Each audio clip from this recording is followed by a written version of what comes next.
Welkom in België. Sissi, Belgique. Midland, Scoorland, Uland, Oesland. Human. Yeah, Flip Coolier. Sissi. Remix. Yeah, original human dancehall punk out of Belgium, Belgique. El aprendizaje de idiomas es algo común en nuestro tiempo. En un mundo global es algo habitual hablar varias lenguas, lo que nos permite relacionarnos con gente de ámbitos y culturas distintos a los del propio país. De meesten zijn benauwd. Vanuit een beetje anders is waar het niet meer vertrouwd. Desde nuestra universidad, la UNED, con un centro de enseñanza de idiomas, el CUID, Centro Universitario de Idiomas a Distancias, se fomenta ese rasgo universitario como es el conocimiento de lenguas. Y para ello traemos a este espacio la experiencia del Instituto Superior de Lenguas Vivas de Lieja, en Bélgica. En una entrevista con el director de este instituto, la profesora de la UNED, Esther Juan, nos lleva a conocer el interior de este centro dedicado a la enseñanza de lenguas en el corazón de Europa. La entrevista está realizada en francés, con lo cual puede servir como práctica, pero no se desanimen, hay traducción al español. Damos paso ya a la profesora Esther Juan, de la Facultad de Filología de la UNED.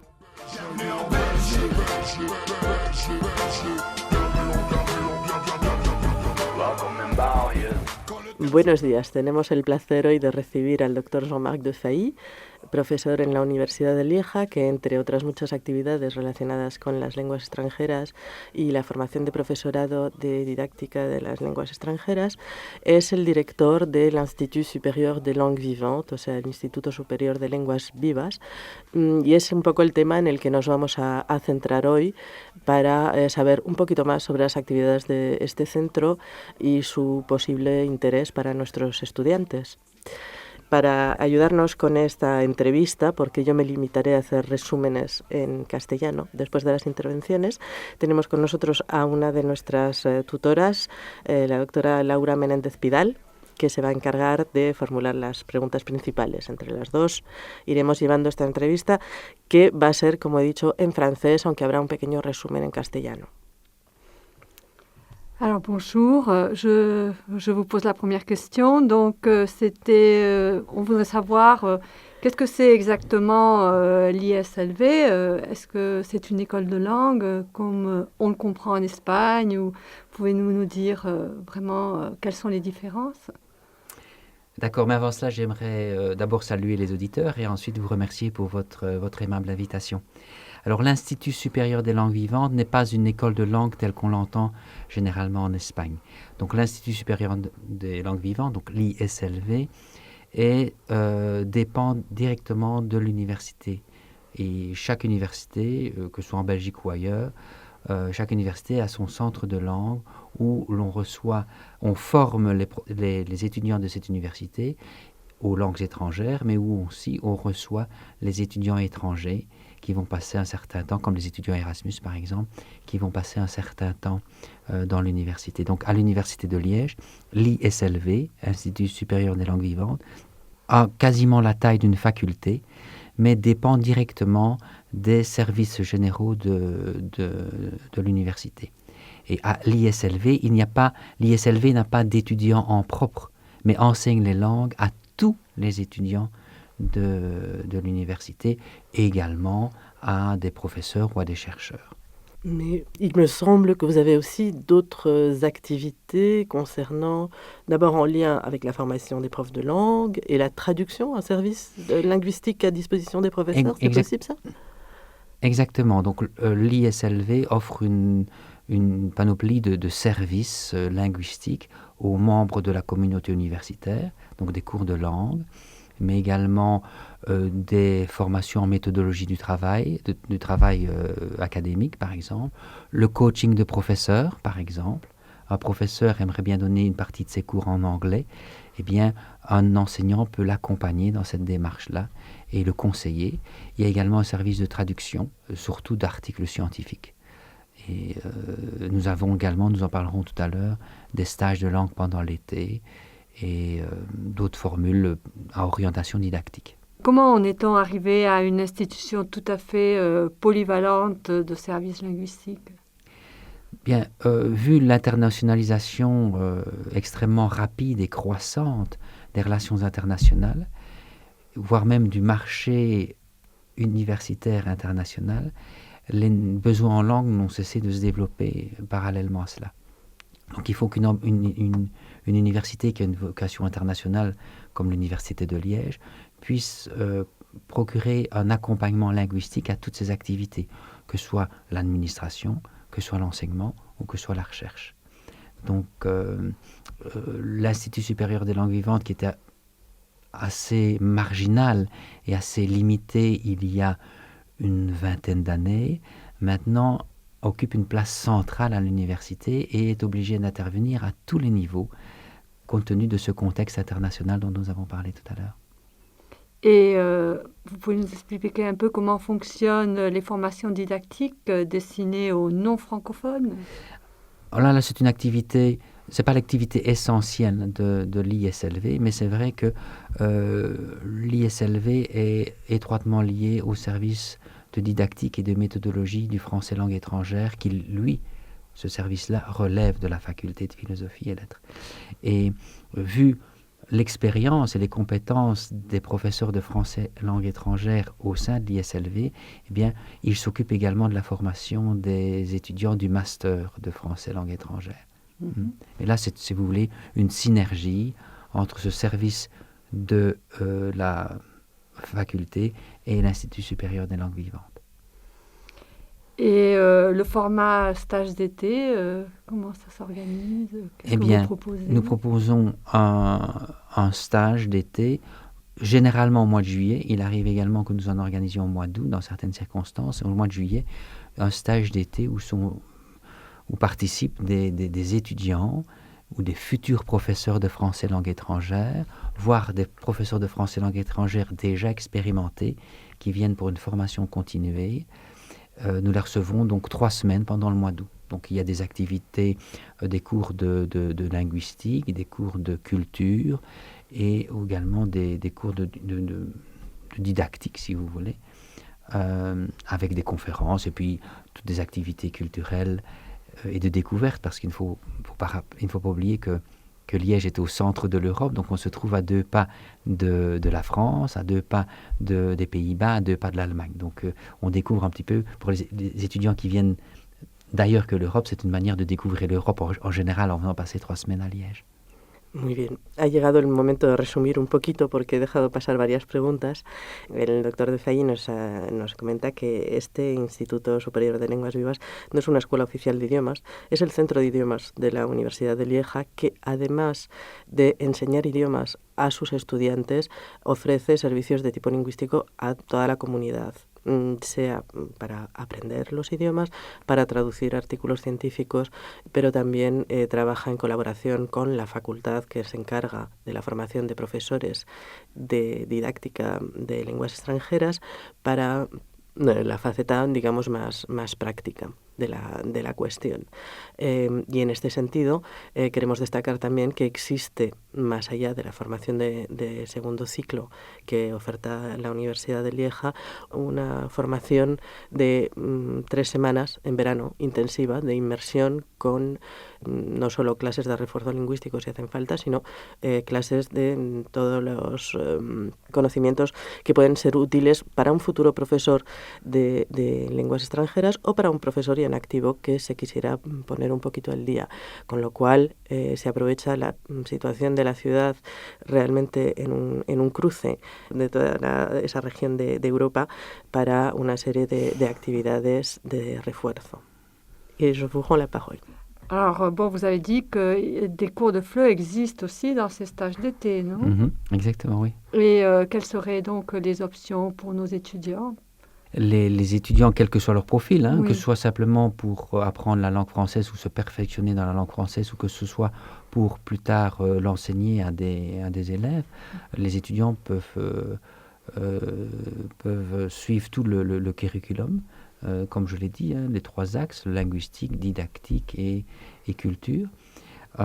C'est aussi, comme je l'ai dit aussi tout à l'heure, les cours se donnent le matin et les après-midi. Nous avons tout un programme d'activités culturelles ou d'activités voire touristiques qui sont en lien avec avec les cours qu'ils ont eu le matin, et on profite au maximum de l'immersion, bien sûr. Hein. Donc, on essaye de multiplier les contacts entre les étudiants et le monde extérieur. Voilà. D'accord. Et en ce qui concerne la formation en ligne, où est-ce que vous en êtes Alors, oui, là, depuis maintenant, je dirais 5 ou 6 ans, l'Université de Liège a développé un enseignement, et l'ISLV, l'Institut supérieur des langues vivantes, a développé un enseignement en ligne qui s'appelle Alter. Cet enseignement en ligne est proposé en 6 langues différentes et à tous les niveaux. Et celui qui intéresse plus particulièrement, j'imagine, les auditeurs, c'est l'enseignement en ligne du français langue étrangère. Cet enseignement en ligne est conçu avec des documents authentiques. Hein. Il est destiné à préparer les étudiants étrangers à s'intégrer et à s'immerger dans la communauté locale. Donc ce sont des documents en rapport avec la Belgique, avec les spécialités locales, les interactions qu'ils peuvent avoir aux alentours de l'université. Donc c'est un enseignement en ligne très, très situé, n'est-ce pas, très contextualisé. Pour récapituler un peu par rapport à ce que pourraient faire nos étudiants, pour profiter des cours réguliers pendant l'année scolaire, il faudrait qu'ils soient inscrits dans un cursus de l'Université de Liège. Donc ce n'est pas ouvert, l'enseignement régulier n'est pas ouvert à un public libre, disons, qui ne soit pas lié à l'université. Vous parlez du programme de l'année ? Oui. Oui, bien sûr, il faut être un étudiant régulier à l'Université de Liège. Quoique l'Institut supérieur des langues vivantes propose des programmes de cours du soir et même de la journée à des personnes extérieures. Donc, vous pouvez vous inscrire au cours du jour de l'Université de Liège, les cours de français langue étrangère, au rythme de 4 ou 5 heures par jour, 5 jours par semaine, donc c'est assez lourd. Vous pouvez vous inscrire sans être inscrit à l'Université de Liège. Beaucoup d'étudiants étrangers suivent ce processus. Par exemple, un étudiant qui ne connaît pas du tout le français, et qui ne pourrait pas se contenter du cours du soir, eh bien, il consacre une année où il consacre un semestre à l'étude intensive de la langue française avant de s'inscrire à l'université. Oui. D'accord. Hemos pasado pues a lo que son las clases de lengua extranjera y más concretamente de francés como lengua extranjera, que en su modalidad básica se dirigen a estudiantes de la Universidad de Lieja, pero también cuenta con programas dirigidos a posibles futuros estudiantes, por ejemplo, que quisieran empezar estudios en la Universidad de Lieja, pero que no cuentan con un nivel inicial suficiente. Aparte de esto, existe también una estancia intensiva de verano, que me he anticipado un poquito porque vamos a volver sobre este tema. Donc oui, je l'ai inclus déjà dans mon résumé en espagnol parce que je voudrais revenir à ce stage d'été en français langue étrangère, puisque cette émission s'adresse à nos étudiants, à nos collègues, mais aussi au public général qui s'intéresse à la programmation éducative que produit notre université. Et nous avons un public potentiel assez important et l'intérêt de ces cours peut être beaucoup plus large que celui de notre public de département de philologie française. Et donc, j'aimerais que vous développiez un petit peu comment fonctionne ce stage et ce que ça apporte, puisque nos étudiants sont généralement habitués à aller faire du français langue étrangère à Montpellier. Alors, qu'avons-nous de différent à Liège ? Bien, à Liège, comme partout dans le monde, on essaye de rendre les meilleurs services possibles aux étudiants qui nous font la confiance de s'inscrire à nos cours. Mais bon, s'il fallait épingler l'une ou l'autre différence, je penserais d'abord à ceci, c'est la dimension francophone de l'enseignement du français que nous donnons et l'enseignement des cultures. Donc, il ne s'agit pas ici d'enseigner la langue des Français, mais d'enseigner la langue de tous les francophones du monde. Donc c'est une perspective d'ouverture, une perspective d'interculturalité, et on met en évidence non seulement les variétés linguistiques du français, mais également la richesse de la culture francophone. Je ne veux pas dire que la culture française ne soit pas déjà elle-même riche, mais la grande francophonie couvre l'ensemble de la planète. Donc ça, c'est un vecteur important. Un autre vecteur important, c'est la dimension européenne. Comme je l'ai dit tout à l'heure, la Belgique est au cœur de l'Europe et Liège en particulier est à une très courte distance de plusieurs pays européens. On a parlé de l'Angleterre, des Pays-Bas, de l'Allemagne, du Luxembourg, de la France. Et cette dimension européenne fait inévitablement partie, évidemment, du contexte de l'enseignement qu'on peut recevoir à Liège. Et alors, le troisième facteur, c'est la réputation d'hospitalité de la ville de Liège. Liège est une ville extrêmement ouverte, pour les raisons que je viens d'expliquer, mais également très chaleureuse, n'est-ce pas? Il y a une certaine disponibilité, je ne fais pas de comparaison ici, mais une très, très grande disponibilité, ouverture d'esprit. Et on a à Liège des relations, assez rapidement des relations chaleureuses avec toutes les cultures, parce que c'est un environnement très multiculturel. Voilà. Muy bien, resumimos un poquito. Se trataba de ver un poquito cuál es la oferta, la especificidad de esta oferta de cursos intensivos de verano, y realmente creo que es especialmente atractiva por los tres motivos que nos ha explicado el doctor Defay. Es decir, que por una parte se plantea el francés no como lengua de los franceses, sino como lengua de todo el mundo francófono, y por tanto con una diversidad y una riqueza que a veces se desconoce aquí. Por otro lado, se encuentra, como hemos mencionado anteriormente, en un lugar que realmente técnicamente está a 20 minutos de Holanda, 40 minutos de Alemania, muy cerca también de Francia, de Luxemburgo, por supuesto de la parte flamenca de Bélgica. Es decir, que es en sí un cruce de caminos.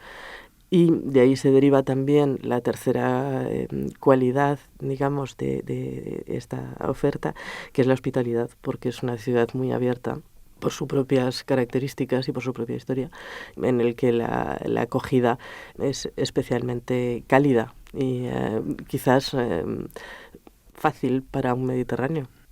Bien. Je crois que nous avons fait un passage en revue assez général, mais peut-être encore un toute petite intervention concernant l'organisation de ces cours. Notre étudiant qui arriverait là-bas, il peut trouver facilement un logement. Est-ce que tout ça est pris en charge? Est-ce que comment ça se passe? Quelle est la charge horaire qu'il va avoir? Quelle possibilité il va avoir de faire un peu de tourisme, même si certaines activités, disons, de connaissance de l'environnement local sont prévues?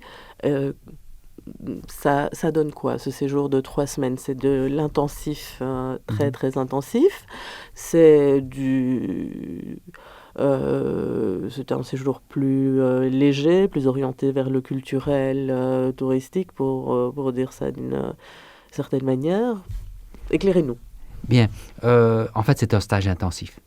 Donc, toutes les matinées sont consacrées à de l'enseignement ou à des activités d'apprentissage, quelles qu'elles soient d'ailleurs, en fonction des orientations dont on a parlé tout à l'heure. Et donc, il faut compter 5 heures de cours le matin. Et les après-midi, il y a des activités culturelles prévues, mais il y a aussi certaines après-midi qui devront être consacrées à des travaux de groupe.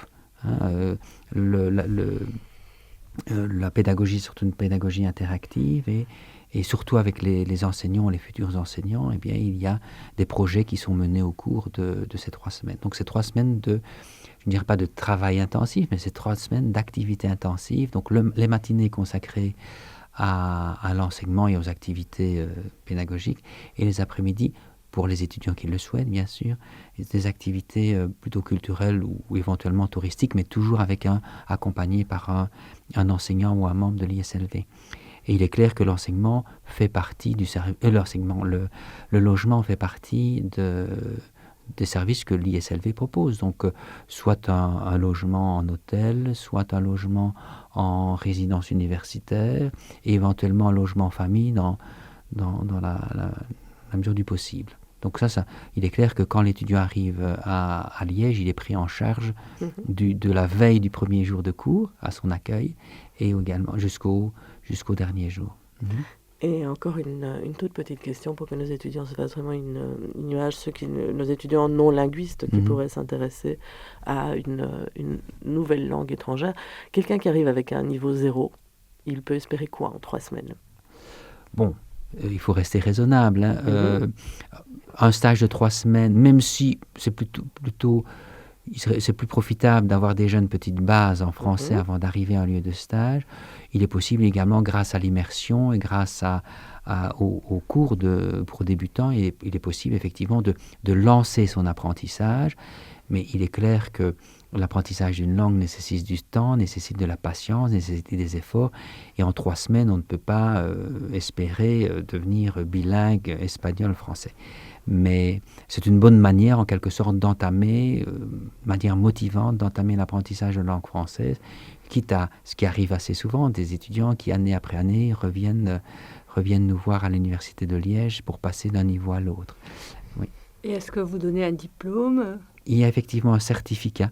Au terme des 3 semaines, il y a un certificat que l'on reçoit en fonction du niveau et des résultats qu'on a eus au test final. Oui. Muy bien, pues para resumir esto, nos hemos interesado un poquito por la parte más práctica de la cuestión. Esto es un curso intensivo, propiamente intensivo, es decir, que son 5 horas de clase por la mañana y por la tarde, o bien actividades de tipo más cultural o bien trabajos de grupo. Es decir, que realmente se trata de una auténtica inmersión. Las expectativas pues van a depender un poquito del nivel inicial. Ciertamente el profesor nos recomienda nos indica que esto es más eficaz con un estudiante que ya tenga una base mínima. Le va a sacar mejor rendimiento, pero aún así se puede empezar desde cero y es una forma muy motivadora y muy agradable de empezar un aprendizaje. Y creo que con esta última invitación vamos a cerrar este encuentro porque llegamos al final del tiempo que se nos ha impartido y les dejamos entonces hasta otra ocasión en la que podamos tener el placer de recibir a algún otro invitado de lujo. Muchas gracias. Merci beaucoup. Muchas gracias.